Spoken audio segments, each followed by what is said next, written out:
Hey everyone, thanks for stopping by the movie Hangout, and let's talk about the fake Little Mermaid reviews. Yes, fake reviews. There's fake news and then there's fake reviews. They kind of go hand in hand. This has been a controversial film, to say the least. It didn't need to be. Disney could have, just cast the movie like they do all the other movies to look like the character or whatever, but I'm not going to get into that. Because there's been some different casting choices, Disney has had to really use their corporate power to push their, I want to say, critics on payroll to write things and to rate things in a way that don't really translate to reality. So I'm going to be jumping into that over here on Rotten Tomatoes. Before I jump into what's really going on with these reviews and what the real reviews are, if you're going over, hit subscribe, click notification bell, comment, and like this video. I want to hear your opinion on what you think about this movie and about these reviews. Okay, so many of you know Rotten Tomatoes was started many years ago with the best of intentions. A lot of things are birthed into the world with the best of intentions, but then they eventually get co-opted, they get bought out by big money, and this is kind of what happened with Rotten Tomatoes. I believe Warner Brothers purchased it years ago, and ever since, it has not been the same. So I'm over here, got the Little Mermaid here. It opened. The movie kind of is what it is. I think it's going to be forgotten within a couple years easily, but who knows? Maybe I'm wrong. Okay, so we got the reviews here. Now, I never really understood how something could be fresh with a 67%. I mean, isn't that, it's an F. Like if you're in school and you get a 67%, that's an F. How could that be fresh? But this is what they're going by now. So we got the tomato meter. So this is supposedly the critics that they choose, and how they choose critics at Rotten Tomatoes. It's a very political, people are given free things, they're given access, potentially they're given money, to do reviews here. And then we have the audience score. Now, I've always favored the audience score, especially since I got bought out by a big corporation, over the actual critic review, because it feels like it's a little more organic, it's a little more real. It's like, what does the everyday film fan, person that buys a movie ticket think about this movie? It just seems a little more authentic. But still, you got to do your homework, because here right now, okay, look, I'm going to start here with the critics. So you click on it. Okay, so right now you got this 67. Oh, wait. So you got all critics.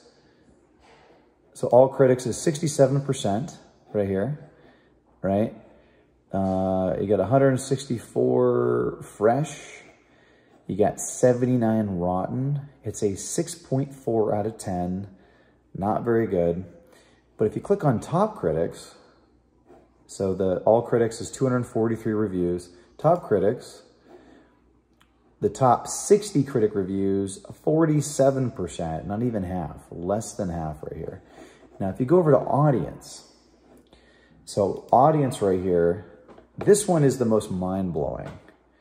This is kind of like Rotten Tomatoes isn't lying to people, but they're just kind of hiding the full truth or making it harder to find the full truth. So here we got the audience score. Now, anybody looking at this would go, wow, 95%.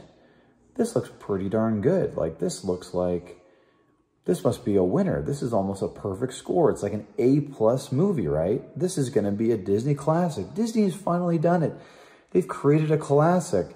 They've got out of their vicious cycle of mediocrity and just ruining things and, digging up all the classics and just, doing a horrible job. So you got, oh, wow, 5,000 verified ratings.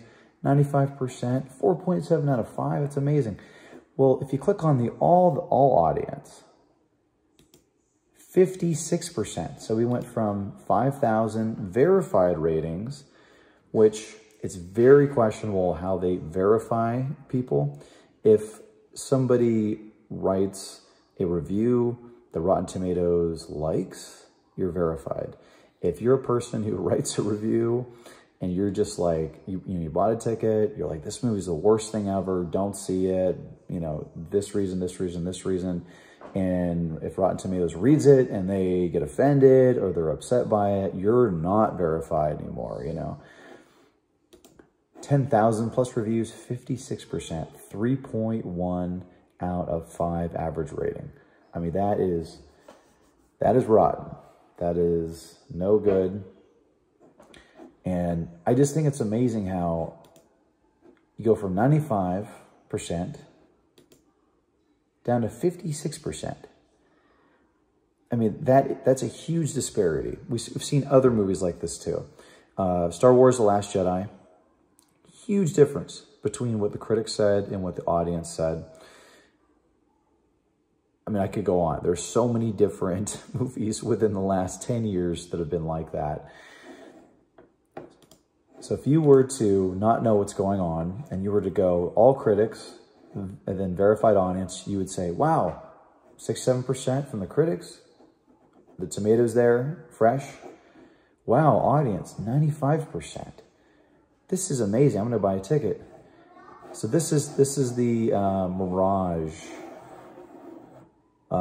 critic review. The real review, boom, boom, 47%, 56%. Let me ask you this. Don't you think that this manipulates the general public who doesn't know this? They wouldn't even think to look this up like I just did. Don't you think it manipulates people into buying tickets? And this is a a kid's family film. So you're manipulating parents. You probably got 1 to 2 parents going to the theater. They're probably bringing on average 2 kids, maybe 2 kids and then their buddies to go too. So you got like 4 to 5 tickets right there that you're manipulating people per family into purchasing for a movie that is actually rotten, not good. Let me know what you think about these reviews here on Rotten Tomatoes. Do you think, if you've seen the movie, do you think the real review of this movie is actually the 67% and the 95%? Or do you think the real review is actually the 47% and the 56%? Comment below, let me know. And as always, if you want to get future rants, reviews, or original content, click subscribe. Later.